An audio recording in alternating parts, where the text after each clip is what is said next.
Seguimos conversando con Eduardo Gariboto, secretario general del Ministerio de Agricultura, que nos está explicando el complicado proceso por el cual la familia de la exmujer de Abimael Guzmán, Sara Latorre, ha recuperado sus tierras expropiadas por la reforma agraria. Ya lo decíamos al inicio, un sueño esperado por muchas personas, nadie lo ha conseguido. Esta familia ha recibido el beneplácito del Poder Judicial de una manera aparentemente irregular. Eduardo, tú nos estabas contando que cuando se da la expropiación de tierras por la reforma agraria se hace mediante un decreto supremo que no especifica el destino de estas tierras. Así es. Ese destino, o sea, ya, soy un hacendado, me quitan mis tierras, me pagan lo que el Estado considera que me tiene que pagar, y cómo se decide desde el Estado a quién van a ir esas tierras. Ya, de acuerdo al artículo 77 de la Ley de Reforma Agraria en aquella época, la Dirección General de Reforma Agraria era la que definía. De acuerdo.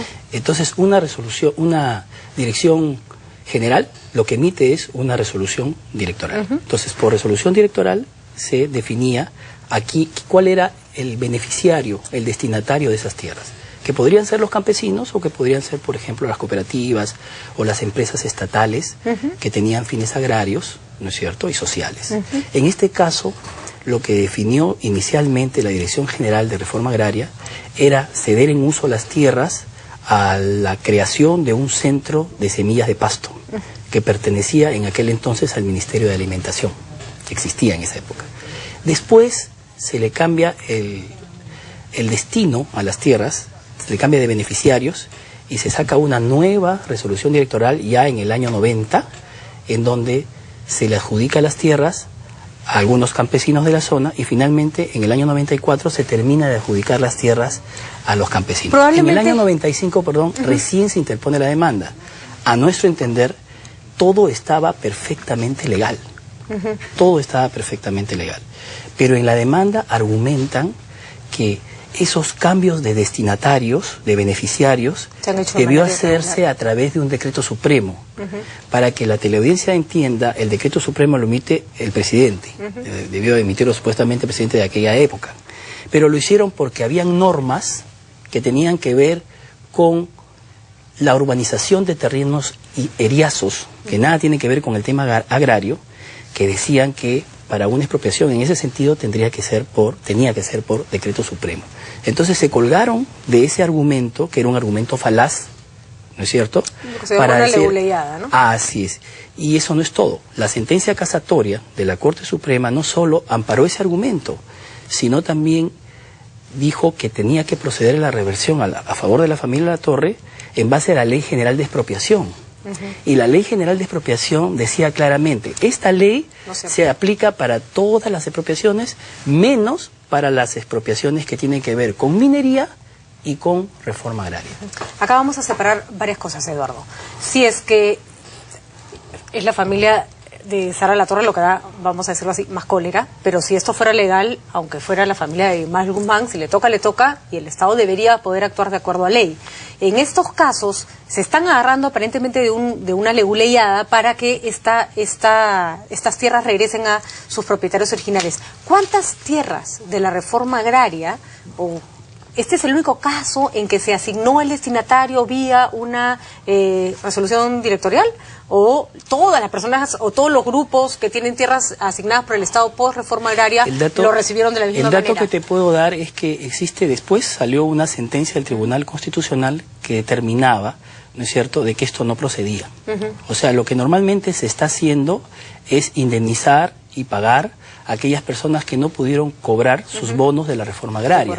Incluso ya hay una comisión que se está manejando en el MEF para tratar de manejar todas las deudas que se tienen que ver con sentencias ejecutoriadas firmes sobre los pagos de la deuda agraria, que es un tema muy diferente, porque acá lo que se ha hecho es revertir la propiedad, entendemos nosotros, de manera indebida, que de alguna forma también linda con el delito de prevaricato.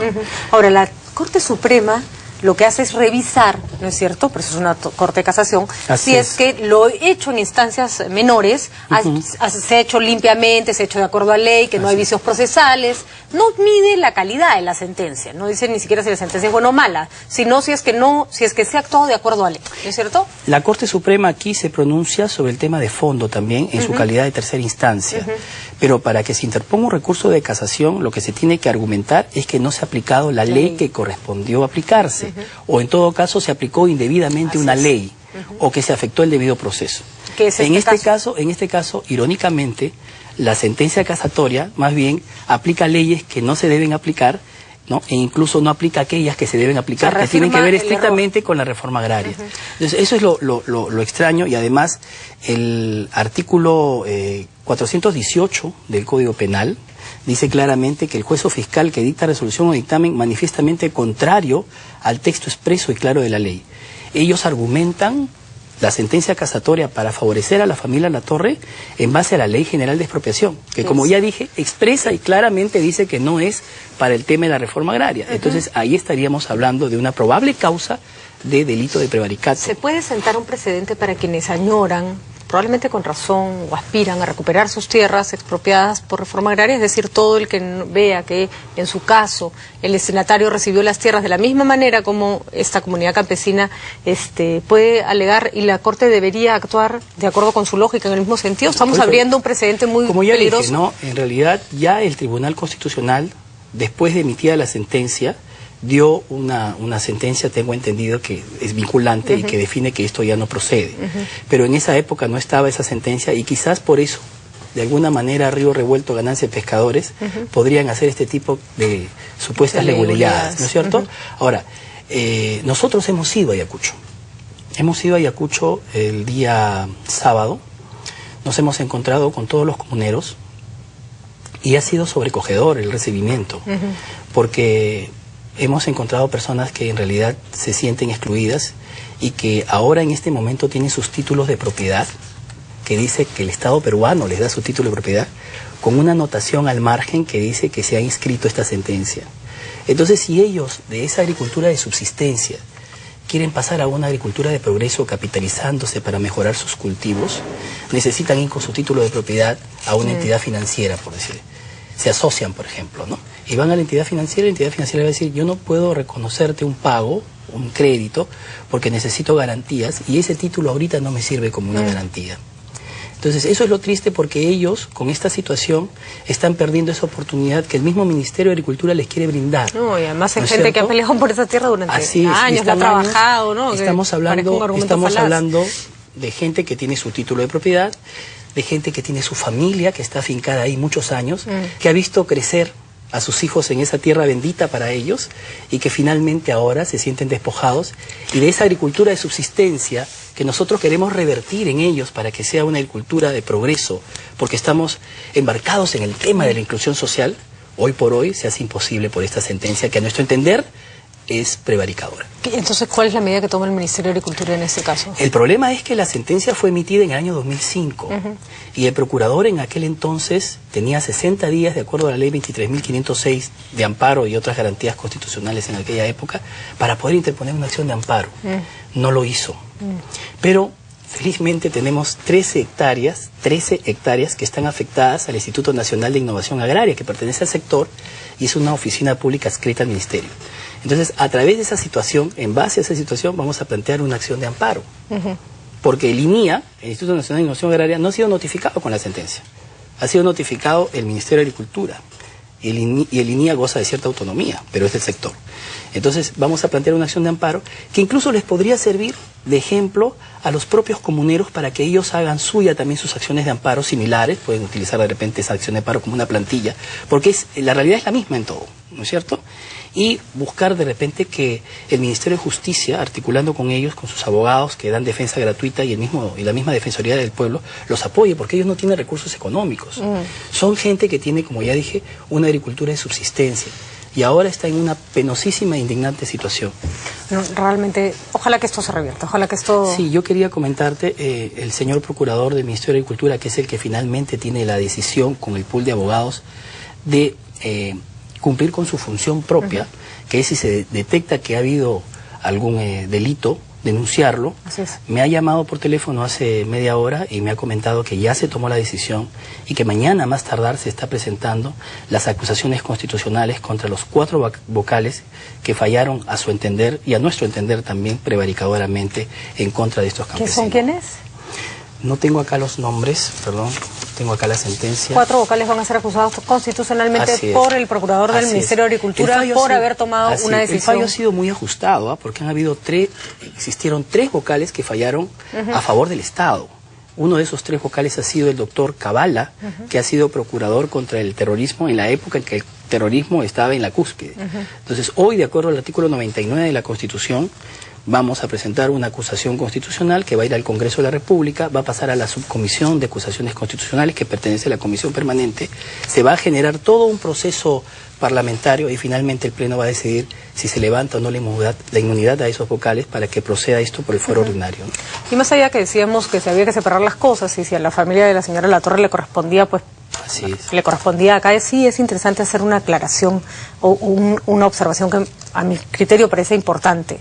El abogado de esta familia es el señor Crespo, el representante de Movadef. Y si es que alguien duda que en realidad a estos movimientos subversivos, de ideologías extremistas, los campesinos peruanos les importaban un pepino, bueno, acá tenemos una buena prueba, pues, porque la familia de Sara Latorre le va a quitar y va a despojar de sus tierras a campesinos que viven y subsisten de esa agricultura, apoyados por el abogado que es representante moral. Lo paradójico es que muchos de ellos han luchado contra el terrorismo. Muchos de ellos han luchado contra el terrorismo. Incluso ahí hay una congregación de madres que se han enfrentado al terrorismo y que también van a perder sus tierras porque estarían afectadas. Y ellas les dan alimentación a los niños. Y es tan indispensable que en Ayacucho, donde hubo el centro de la subversión, ¿no es cierto?, es indispensable que precisamente este tipo de gente que va a dar una educación de paz a los niños del mañana, a los hombres del futuro, que son los niños de hoy, a quien ellos asisten, estén presentes. Y no lo van a estar. El señor ministro de Agricultura está dándole todo respaldo a esto. Entiendo que el presidente de la República y la primera dama también, porque nosotros hemos apostado a toda costa por la inclusión social y para evitar este tipo de injusticias. Por supuesto que sí. Y que se salga la careta de quienes dicen pelear por los más pobres de este país. Las ideologías extremistas normalmente es lo que están cargadas es de un absoluto egocentrismo y gente que se mire el ombligo, que lo que quiere es su propio beneficio. Así que quede claro con medidas como esta. Claro, yo quería aclarar simplemente que la acusación constitucional sería contra 4 vocales, no contra el Poder Judicial, que tuvieron 3 valientes vocales que fallaron como debió ser, y además la Oficina de Control de la Magistratura está pidiendo información para tomar cartas en el asunto, y también la Comisión Agraria del Congreso de la República, a quienes les vamos a informar para que toda la opinión pública y también todas las autoridades competentes que tengan que ver con este tema, hagamos un puño y logremos la inclusión social y la justicia que tanto falta en nuestro país. Sobre todo en temas tan escandalosos como este, ¿no? Muchísimas gracias, Eduardo. Gracias por esta información y ya lo saben entonces, este caso va a continuar hasta que se demuestre que el fallo no ha sido apropiado. Al volver, estudiante de contabilidad